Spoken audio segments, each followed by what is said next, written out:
How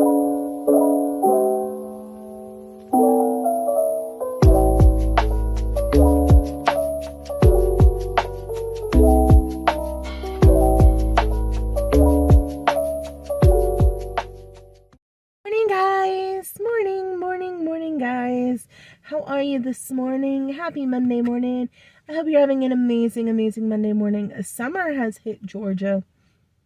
So I am taking a walk. I'm going to put an audiobook in.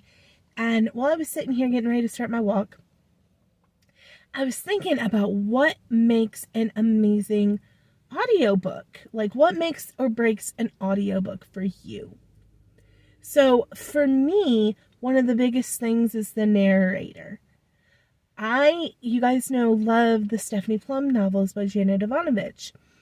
But the first 5 in the series, I think it's 5 or 4, I can't listen to because I hate the narrator.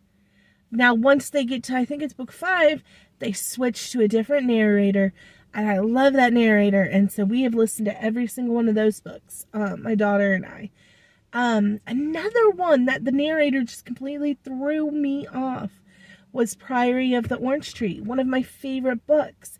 We downloaded it for my husband to listen to, because that's the way he prefers to do books, is through Audible, and the narrator for Priory of the Orange Tree had such a strong accent, you almost could not understand her. It was very difficult for my husband and I.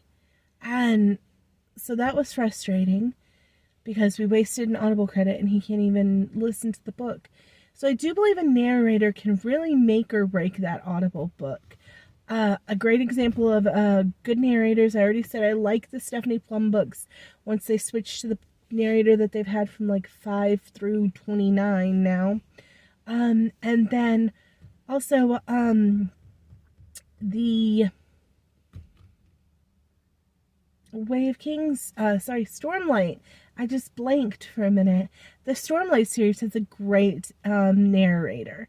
My husband is listening through that series because I read it, as you guys know, and love it. I'm obsessed with it.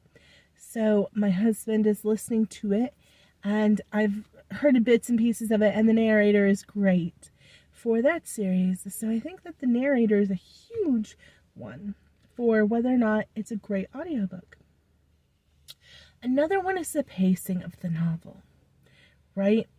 Because there are just some books that I don't think are made for Audible. If it has a whole lot of world building, for some reason Stormlight works, but like Tolkien, I would never do Tolkien on audio. I just wouldn't. It's just because I like to imagine things the way that I like to imagine them, especially when you're talking about other worlds and other places. I am really good at making my own imagery up. Now, something that takes place on Earth in our current time, like I said, the Stephanie Plum books, or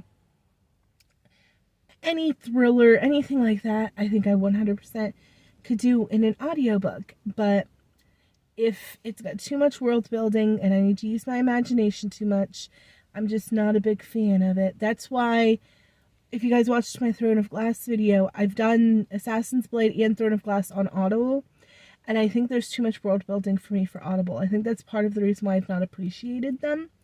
So I am switching, when I do eventually read Crown of Midnight, which is their book 3, I'm switching to actually reading it. And I'm hoping that I'm going to like it a lot better and get a lot more out of it. So I'm going to go on my walk. I brought the girls here to play in the sprinklers and in the park.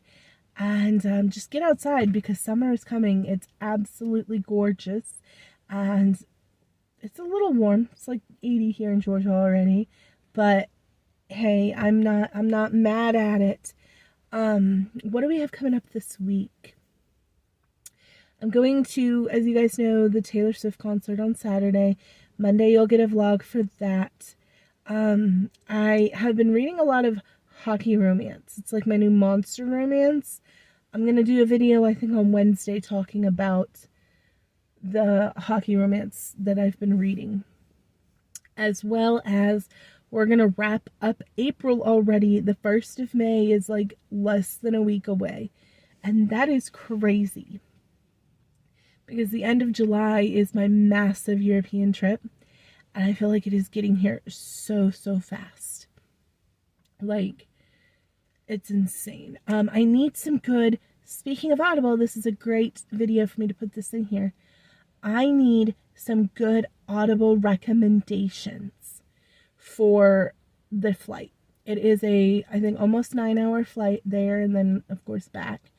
And I need some really good Audible recommendations. I was thinking about trying to stay on the Scottish English theme. I was thinking about doing the Bernard Cornwell books. I've read the first one in the Last Kingdom series, the books that the Last Kingdom are based off of. I've read the first one.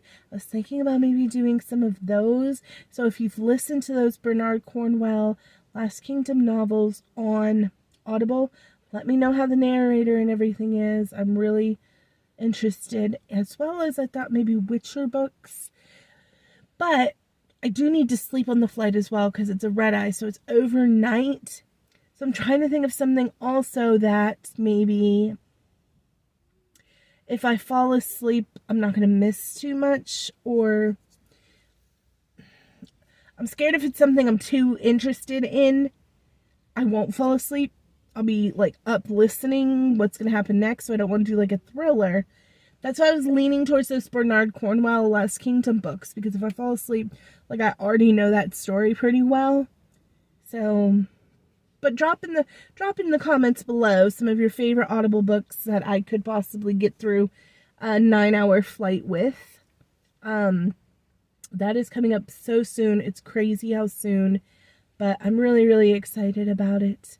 And I can't wait to share so many photos with you guys. I told you we're going to do a Taylor Swift vlog. My Eras Tour outfit, the last piece, got here yesterday. I did an unboxing that you'll see on Monday, and oh my god, it's so incredible. The way I bought all of these things separately and they so cohesively came together is just fate, because I tell you what, I was very nervous about it, but it came out so good. And I can't wait to show you guys. I love you so much, and I will see you guys on Wednesday. Bye.